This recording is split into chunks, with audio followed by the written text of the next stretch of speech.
All right, now let's try playing a guitar solo over that previous chord progression using the G major pentatonic scale. And I'm going to add a note or two to the scale to make closer reference to the chords as they go by, and then I'll explain that to you. Here we go. 1, 2, 3, and...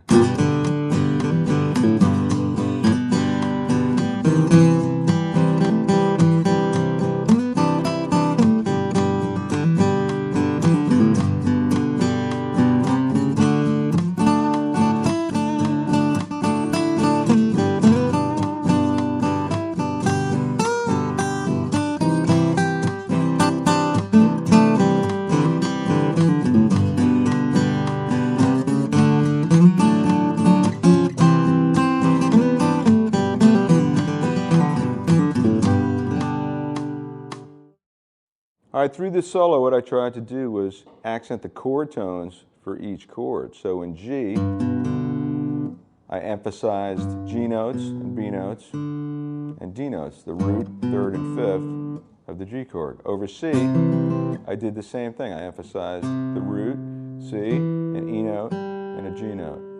And then over D, I travel outside the scale a little bit because I'm incorporating an F sharp, which is the major third of D. So what ends up happening is the solo kind of makes more of a reference to a G major scale, but it's good to just think major pentatonic in terms of the melodies that you play. So that's basically what I'm doing.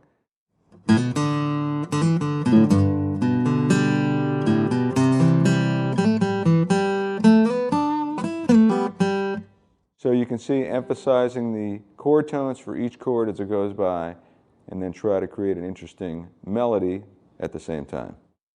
All right, now let's look at another fingering, an extended position for G major pentatonic, so you can solo over the entire fretboard.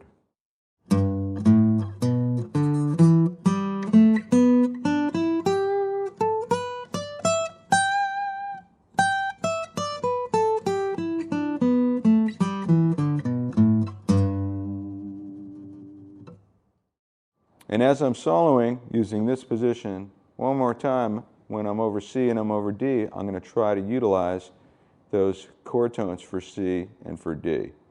So over C,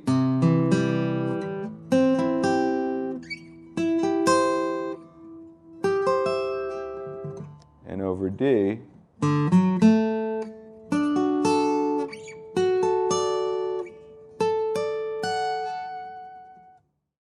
one, two, three, and...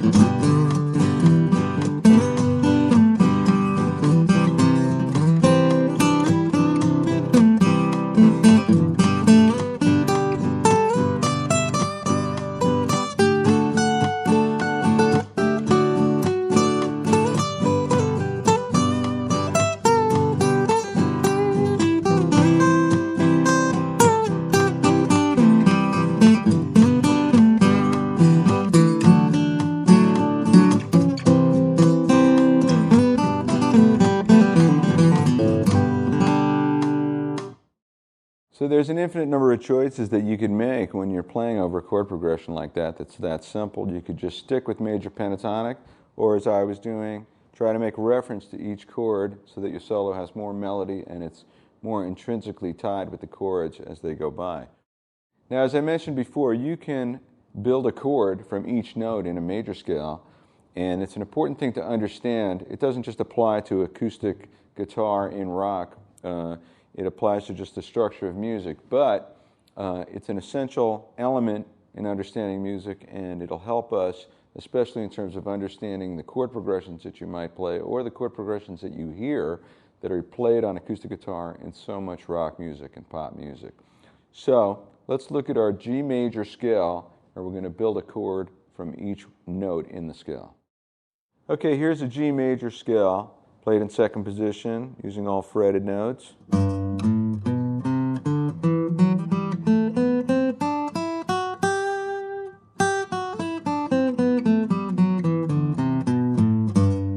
You have root, second, third, fourth, fifth, sixth, seventh, eighth, or the root, and then it repeats, second, third, fourth, fifth, sixth, seventh, eighth.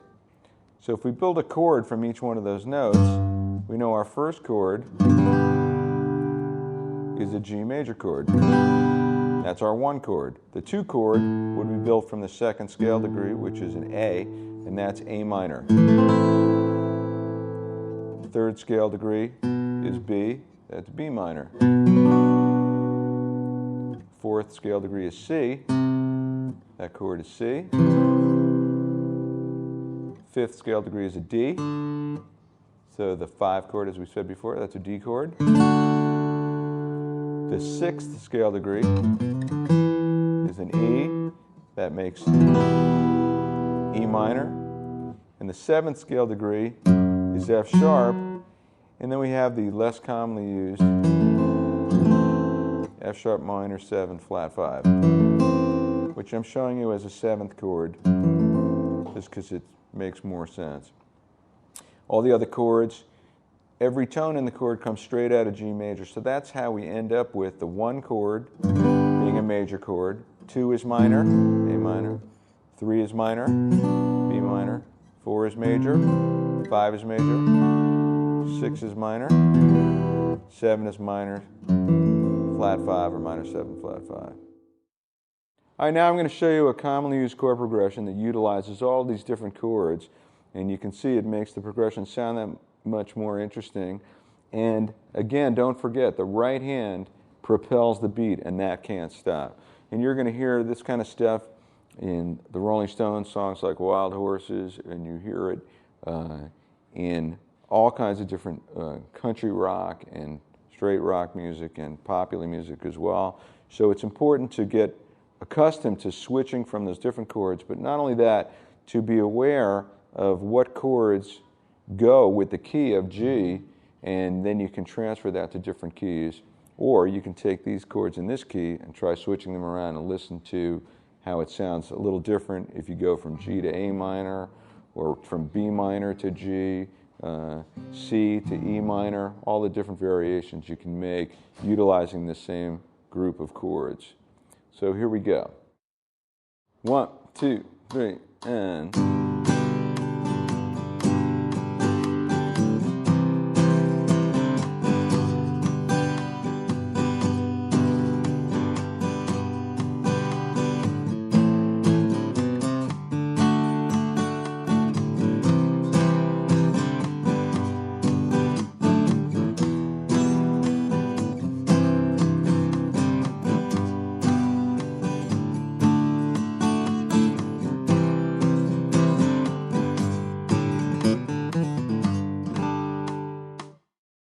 I used a technique while playing this progression to make the chords sound a little bit more interesting.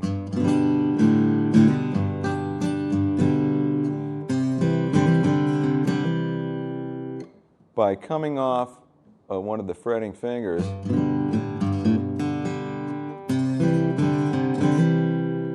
so the finger's on like on the C chord, the middle finger, I take it off to get the sound of a suspended chord. We're going to get more into suspended chords in a minute.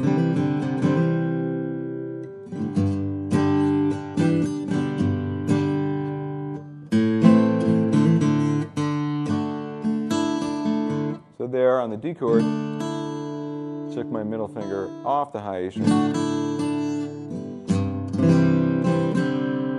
Same thing on the C here, opening up that D string.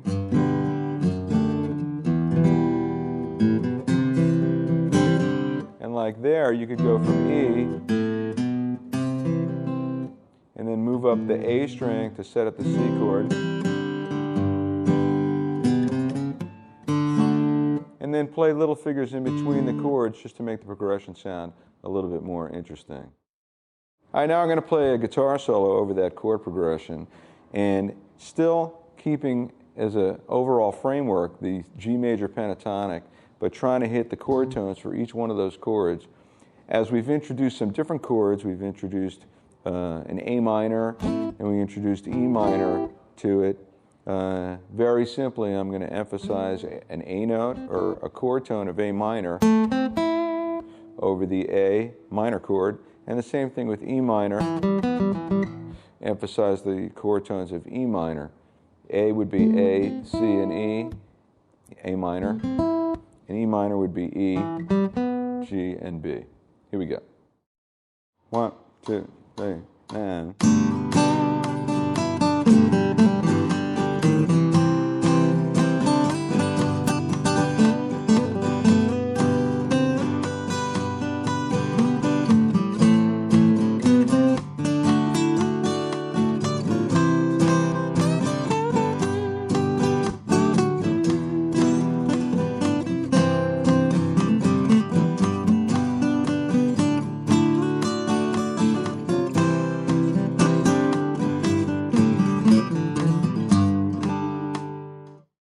Now that we have some basic strumming patterns together and I've shown you some elements of soloing, I'm going to introduce another element that's essential to playing acoustic guitar, and that is the use of a capo. What is a capo? I will show you. This is a capo. The capo affixes to the neck of the guitar, and basically it creates a new starting point for the strings. Wherever you put the capo, at which fret, that functions as the nut and shortens the length of the string. That way, one of the most basic uses of it, or the function of the capo, is that you can put it on the neck of the guitar, and then you could play first position chords, just like we had been doing, but the chords will now sound in a new key further up the neck. But all the chord positions and the fingering stay exactly the same. So this is a way to change keys, and the use of capos in acoustic guitar parts is something you're going to hear in Creedence Clearwater Revival, in the Beatles, in the Stones, Tom Petty, Sheryl Crow, Bob Dylan, James Taylor. I mean, it's an essential part of playing the acoustic guitar. So what I'm going to do is I'm going to put the capo at the 3rd fret. And now, if I play a G chord, I can play our same chord voicing, but it's actually going to sound a concert pitch B flat, because that's a B flat. Likewise, with all the chords in our progression. Now, guitar players always still think of the chord names as their first position cowboy chord names.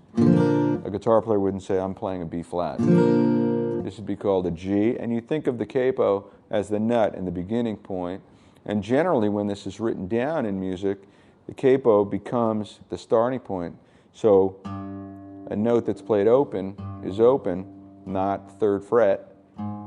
That would be notated as the 1st fret, not the 4th fret, 2nd fret, 3rd fret, because it's relative to the capo being 0. So I'm going to play that chord progression one more time, but now up capoed in 3rd position. It's going to be in the key of B flat, and then we're going to solo over that. And one thing to keep in mind is when you listen to the timbre of the instrument,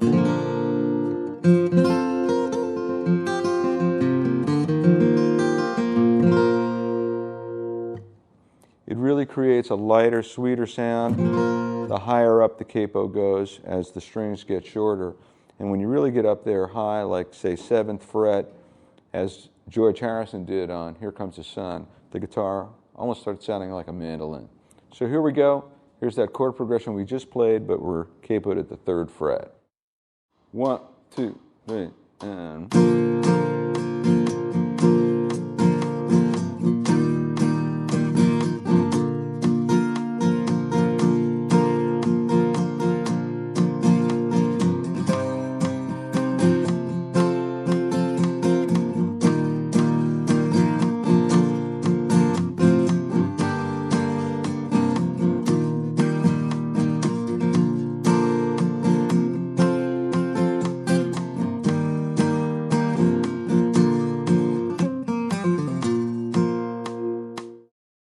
All right, now let's try soloing over this. Now all I'm going to do is I'm going to play what essentially is the same thing as G major pentatonic, although now with the capo, it's really B flat. So it's a little bit confusing to keep your reference points together, but I'm going to solo thinking major pentatonic, but making reference to each chord as it goes by. Here we go. 1, 2, 3, and...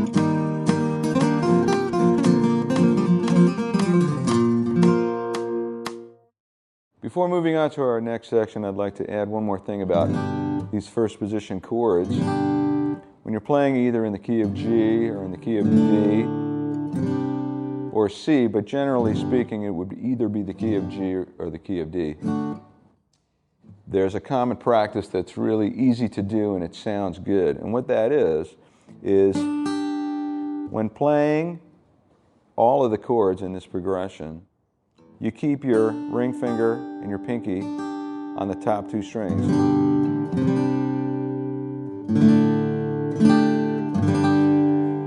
And then you just change the lower note. And you can make other slight changes, but basically keeping the top of the chord the same. And you're going to hear this kind of thing in Good Riddance by Green Day, and you also hear this in More Than Words by Extreme. The chords I'm going to use in this example are G5, a C, sus2, D sus4, E minor, and that's it. So through this whole example, these two fingers stay in the same position. 1, 2, 3, and...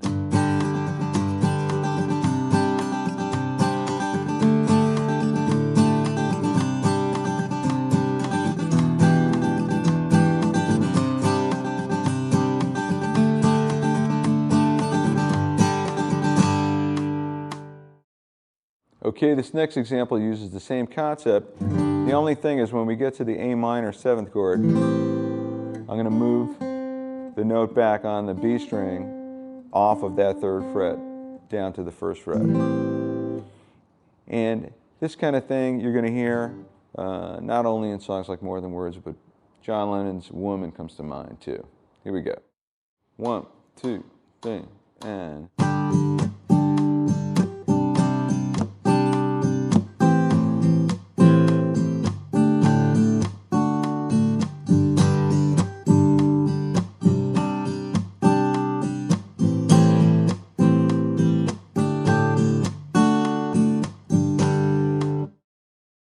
So I'm strumming with my fingers now,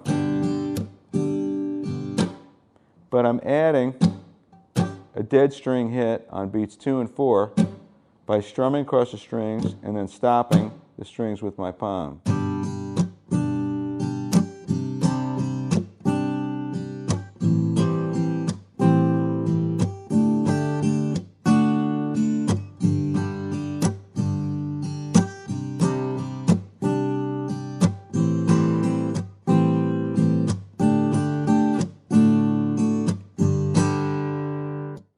And this is a real nice way to add percussiveness and drive to the rhythm part.